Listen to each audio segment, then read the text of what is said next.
नमस्कार, आप सबका स्वागत है मेरे इस वीडियो में। तो आज हम बात कर देंगे खुद को किसी से कम मत समझिए। कभी भी अपने आप को दूसरे से कंपेयर मत करिए, क्योंकि हम जैसे ही दूसरे से कंपेयर करते हैं वैसे ही हमारी तकलीफें शुरू हो जाती हैं। जब भी किसी से कंपेयर करते हो तो कंपेयर ही आपको अंदर से जलाएगा। आप जब किसी से कंपेयर करते हो तो आप सिर्फ और सिर्फ सामने वाले की ऊपरी सतह को देखते हो, वो अंदर क्या सोचता है वो आप नहीं जानते। जब भी हम किसी से कंपेयर करते हैं तो उसके ऊपर का और अपने अंदर का कंपेयर करते हैं, जो कि ये सही नहीं है। आपको अपने बारे में सब कुछ पता है, लेकिन आप जिसके साथ अपना कंपेयर कर रहे हो उसका आप सिर्फ और सिर्फ एक भाव देख रहे हो, सिर्फ और सिर्फ ऊपरी भाव। आप उसके अंदर का तो आपको कुछ पता ही नहीं है। एक एग्जाम्पल से समझते हैं। जैसे घास हमेशा हरी नजर आती है, जैसे दूसरे के थाली का पराठा हमेशा घी का नजर आता है। आप दूसरे के चेहरे से अपने अंदर का कंपेयर मत करो। कभी जिंदगी में कंपेयर मत करना, वरना खुशी नहीं मिलेगी। हमारे अंदर क्या खूबी है, क्या विशेषता है, ये हम कभी समझ ही नहीं पाते। आजकल जिसको देखो वो किसी और जैसा बनना चाहता है और किसी और की जिंदगी जीना चाहता है। आप जैसे भी हैं आप बहुत अच्छे हैं, आपको किसी और की जैसे बनने की जरूरत नहीं है। पर हमारी सोसाइटी में ये बचपन से ही दिया जाता है। माँ बाप भी बच्चों को यही सिखाते हैं कि इसके तरह बनो, उसके तरह बनो।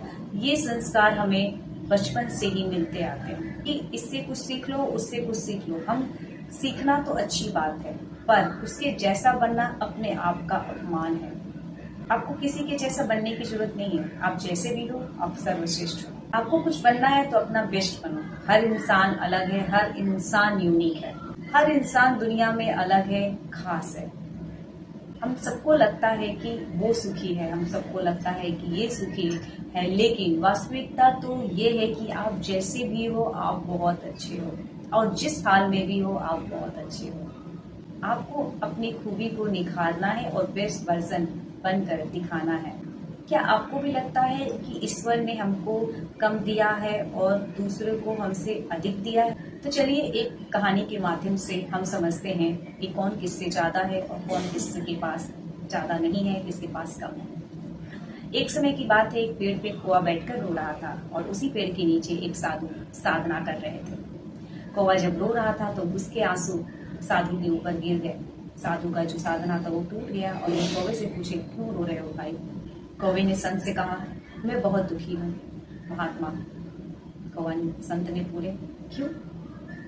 कौवा ने बोला, मेरा रंग काला है, सब मुझे अशुभ समझते हैं, इसलिए मुझसे घृणा करते हैं, कोई मुझे प्यार नहीं करता, सब मुझसे नफरत करते हैं। कौवे ने कहा, इस तरह से जीने से अच्छा है कि मैं मर जाऊं।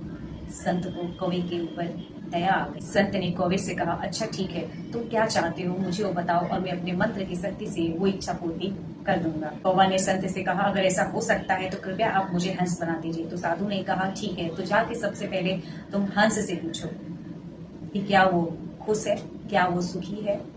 अपने जीवन सारा यही इंतजार करता हूँ। कौवा उड़कर हंस के पास पहुंच गया। हंस से कहा, हंस तुम बहुत सुंदर हो, तुम्हारा रंग कितना दूध जैसा सफेद है, तुम कितने गोरे हो, क्या तुम अपने लाइफ से, जिंदगी से खुश हो, संतुष्ट हो?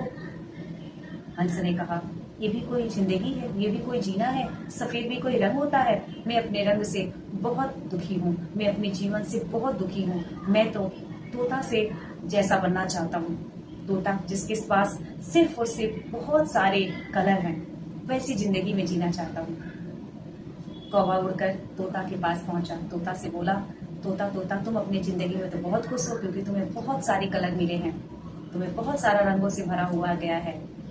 तोता बोला, ये भी कोई जिंदगी है, इतने सारे रंग लेकर? तोता भी उदास था अपनी जिंदगी से। मैं तो मोर जैसा बनना चाहता हूँ, उसके बहुत सारे कलर हैं और उसे लोग भी बहुत प्यार करते हैं। तो बोला, ओ। फिर कौवा उड़कर तोता से मोर के पास पहुंच गया और मोर से पूछा, मोर मोर तुम तो अपनी जिंदगी में खुश और संतुष्ट हो ना? मोर कहा, नहीं भाई, मैं अपनी जिंदगी से खुश और संतुष्ट नहीं हूँ, क्योंकि मेरी यही सुंदरता और मेरी यही सुंदर पंखों के कारण लोग मुझे चिड़ियाघरों में रखते हैं, लोग मुझे मेरा शिकार करते हैं, क्योंकि मेरे पंखों को लोग बाजार में बेचते हैं, अपने घरों में लगाते हैं, पूजा में लगाते हैं, इसलिए मैं भी संतुष्ट नहीं हूँ, अपनी जिंदगी से खुश नहीं हूँ। कौवा उड़कर ये बातें सुनकर संत के पास गया, तो संत से बताया सारी बातें। तो संत ने कहा, अब समझ गए? कौवे ने कहा, हाँ गुरुजी, मैं समझ गया कि मैं अब इसी जिंदगी में बहुत खुश हूँ और मैं मरना भी नहीं चाहता। मुझे मेरी जो जिंदगी मिली है इसी में मैं खुश और संतुष्ट हूँ। आपको मेरी वीडियो कैसी लगती है कमेंट करके जरूर बताइएगा। लाइक और सब्सक्राइब जरूर कर लीजिएगा। धन्यवाद।